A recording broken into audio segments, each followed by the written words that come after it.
السلام علیکم۔ مسلسل 3 دن بارشیں ہی بارشیں۔ محکمہ موسمیات نے موسم سرما کی آمد کی پیشگوئی کر دی۔ کیا آپ حالات حاضرہ سے آگاہی حاصل کرنا چاہتے ہیں؟ خبر کے پیچھے چھپے اصل حقائق جاننا چاہتے ہیں تو ابھی سبسکرائب کیجئے جلمل پاکستان کو اور ساتھ ہی گھنٹی کے نشان پر کلک کر دیں۔ آپ کو بتاتے چلیں کہ ملک کے بالائی علاقوں میں گرج چمک اور تیز ہواؤں کے ساتھ بارش کی پیشگوئی کر دی گئی۔ کراچی میں آئندہ چند روز تک بارش کا کوئی امکان نہیں۔ محکمہ موسمیات کے مطابق آج سے اگلے 10 روز کے دوران ملک کے بیشتر علاقوں میں موسم خشک رہے گا، جبکہ اتوار سے منگل کے دوران ملک کے شمالی علاقہ جات میں گرج چمک کے ساتھ بارش اور برف باری پڑنے کا امکان ہے۔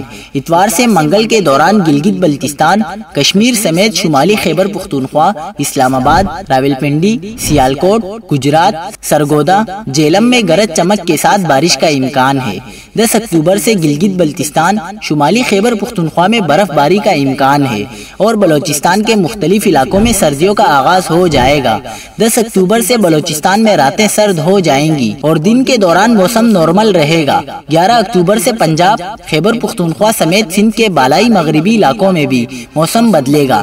رات کے وقت ٹھنڈ پڑنے کا امکان ہے اور دن کے وقت موسم نارمل رہے گا۔ مونسون کے بعد مغربی ہواؤں کا پہلا سلسلہ اتوار سے ملک کے بالائی علاقوں میں داخل ہوگا، جس سے بارشیں اور برف باری ہوگی۔